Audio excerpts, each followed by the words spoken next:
Back at it again. I'm playing Julien himself, one of my favorite online guru teachers that I love to learn from. And this is going to be an interesting experience. So grab your popcorn. Let's chill. I got my little energy drink here. Not working at all, by the way. But yeah, late night videos. Let's watch. Step one, how do you feel? Being seen, being stared at. Don't look up there, look down at them. In the eyes. How does it feel? What's that little voice saying right now? I see it yapping about. Feels What? odd in a way.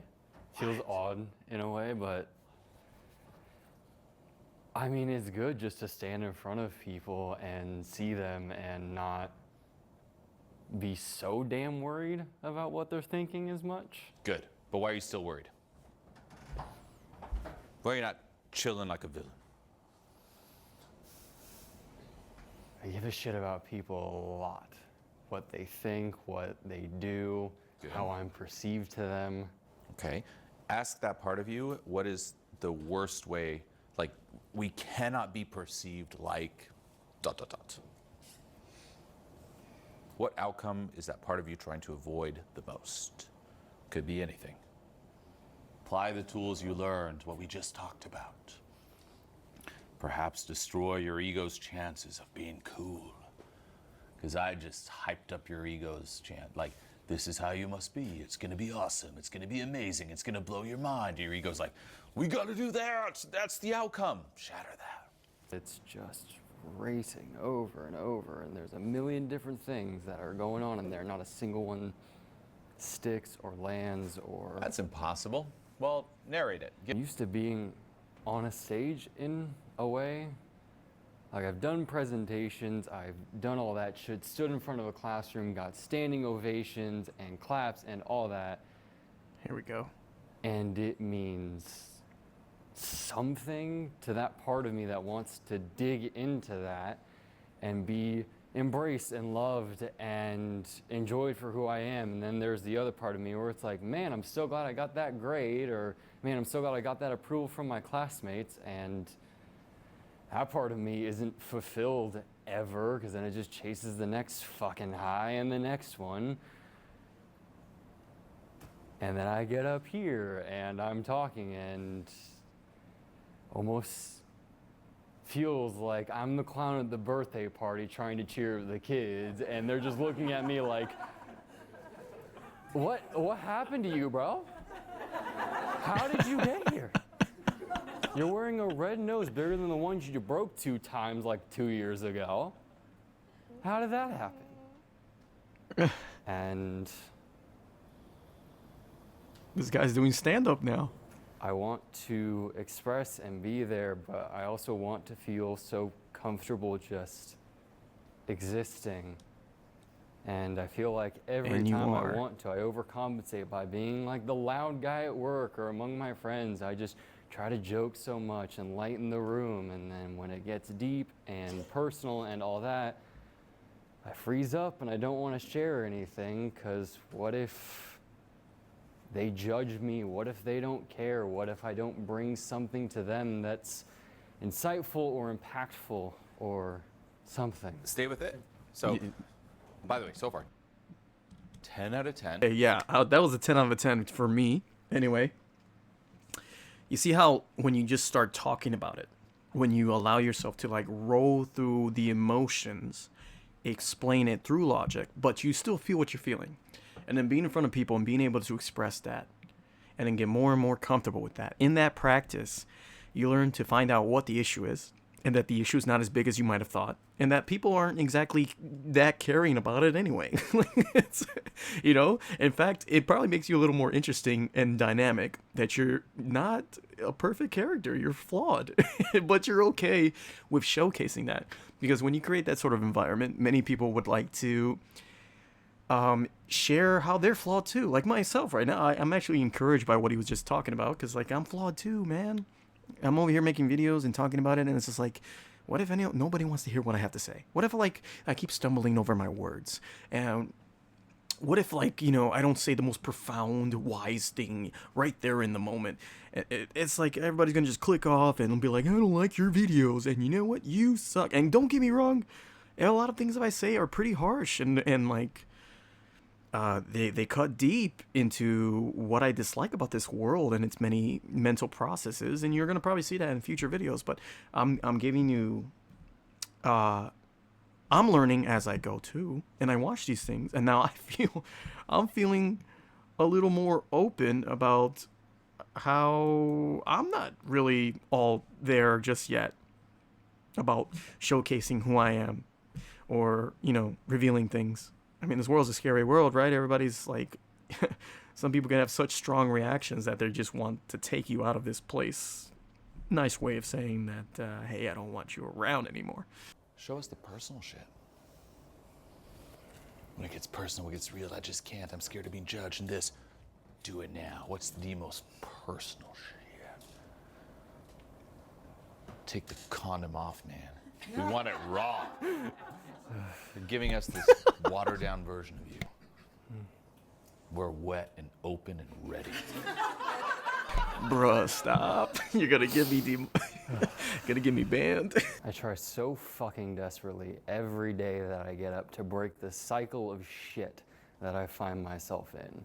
I get the same phone call from my mom asking, how's your day? How's school? How's life going? And I don't want to fucking talk to her because it's the same shit. And I know she doesn't care that much because she asks the same questions and she demeans me and brings me down and tries to downplay it and pretend like it's all okay. But then I know there's a part of her that does care and loves me and wants me to be there. She hasn't proven that. And there it is. The rejection.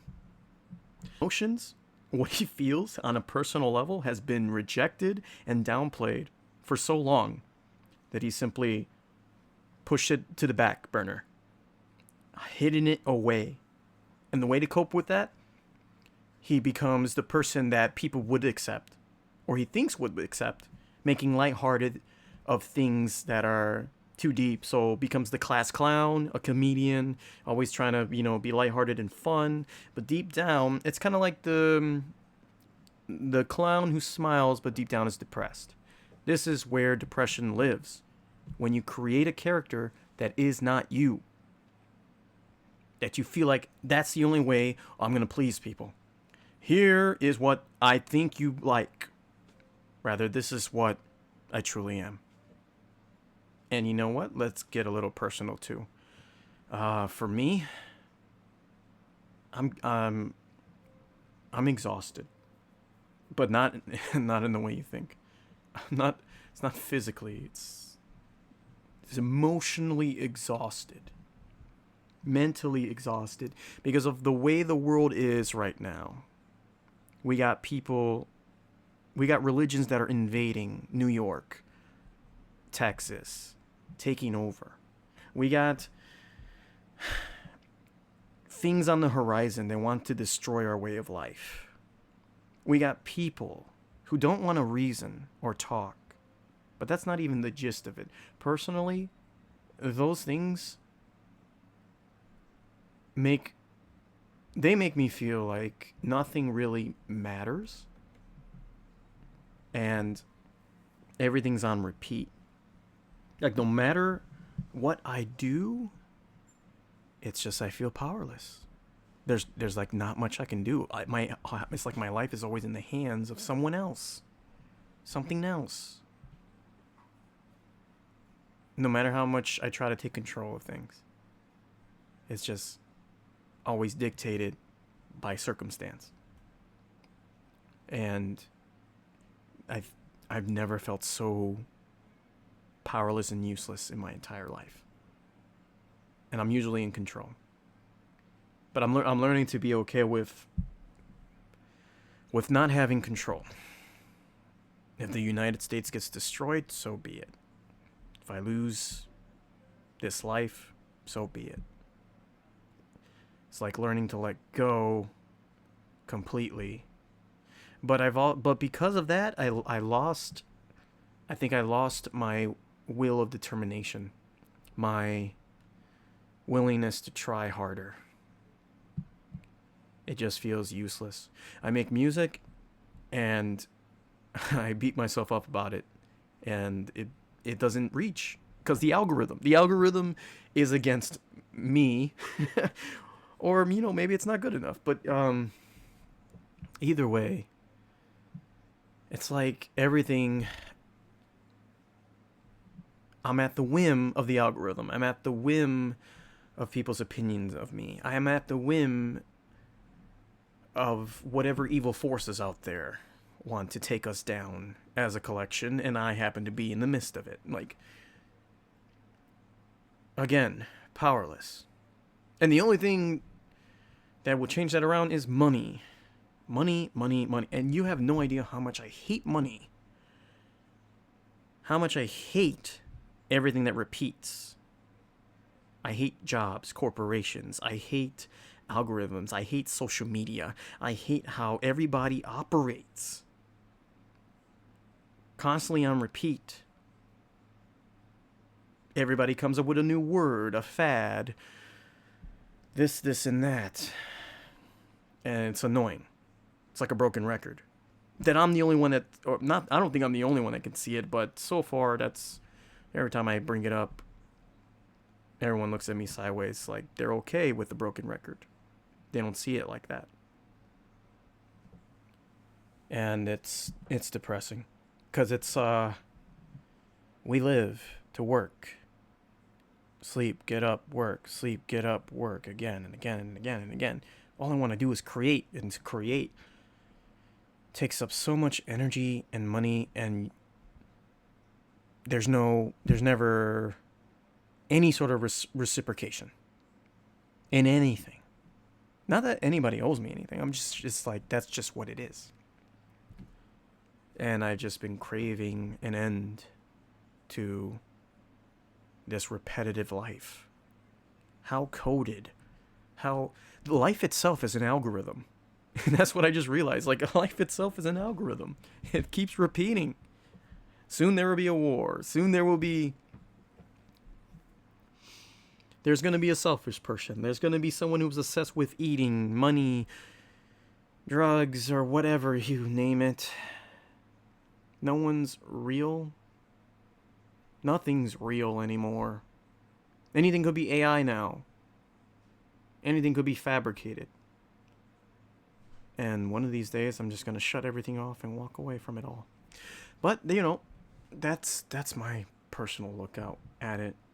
That's beautiful, but there's a little bit left that I see that wants to come out, man. Fucking let it out.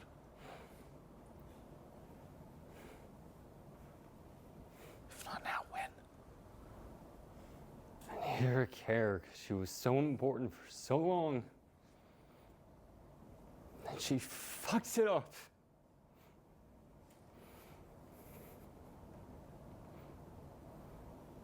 I thought I could go to her and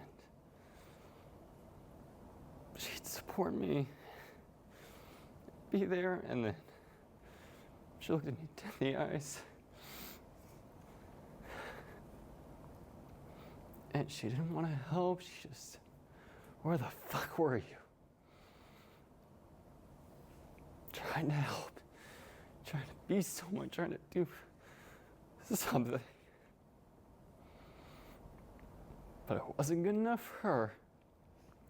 Because I had to fit this perfect cookie cutter image of this kid that wasn't her and was doing so much and being so smart.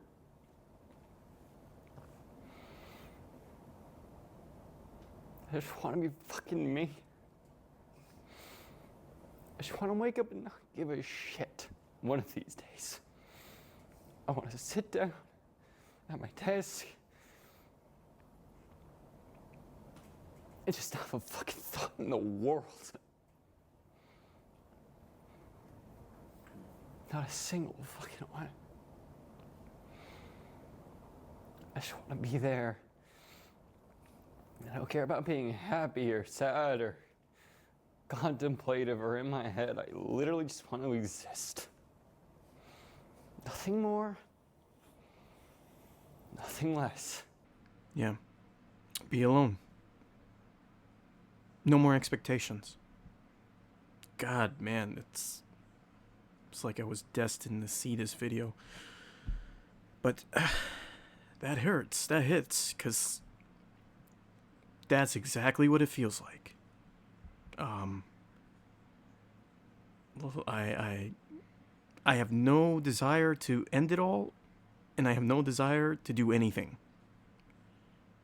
Like, I just want to sit somewhere and let everything go, once and for all, and not care anymore.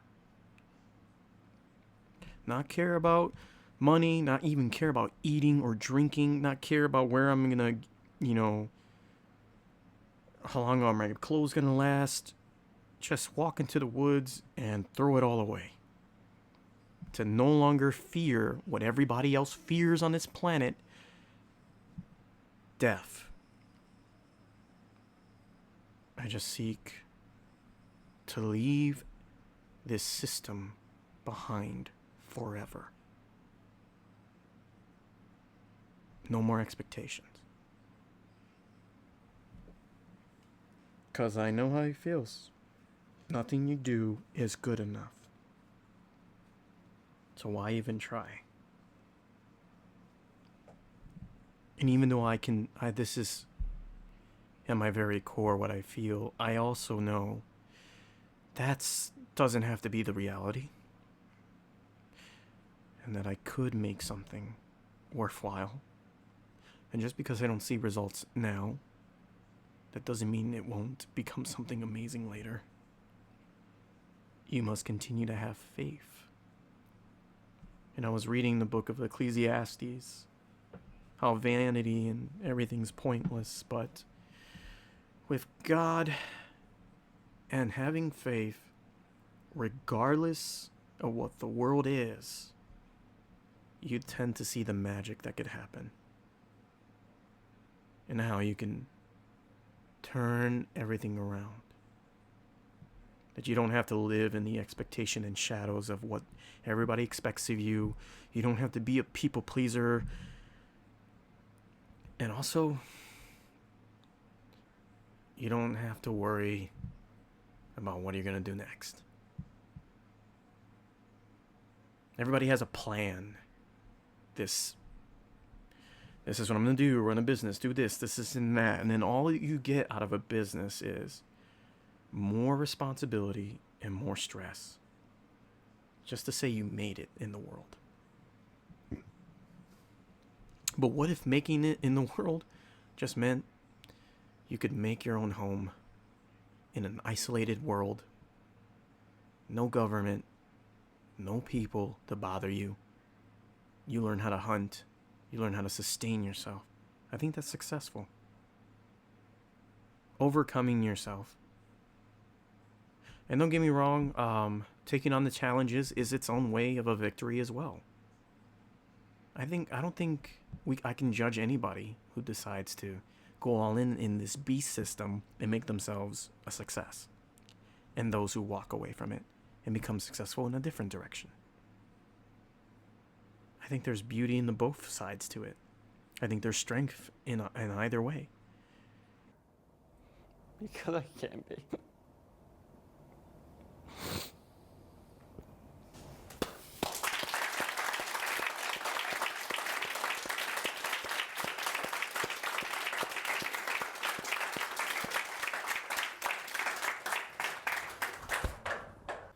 The way you talked, how real it was versus the version before, with that inner battle, like, the hell. Different people. How do you feel? What's going on now? It's free. Sorry guys, I didn't mean to go too long. But ultimately, yeah, that it feels free. So it feels free to talk about it, to admit what is burdening your heart. To let it out. And you know what? It helps even more when you face the people who are the source of that and let them know. If you can. But ultimately, the greatest part is admitting it to yourself. And this is how we can begin to heal. If you're watching this, I have faith in you. I don't need to know you. All my life, I've always been there for someone else. Now, I'm here for myself. And I hope you give yourself the room to feel as vulnerable as that. And then you give yourself the benefit of the doubt and forgiveness that you definitely need. And allow yourself to feel what you need to feel. Don't feel shame for it. Feel shame for not confronting it. Confront it. I know you can get through this. And I know what it feels like to want to quit. But I want you to turn that darkness into light by walking through it and understanding that's not you, that's what you carry. And what you carry can be put down.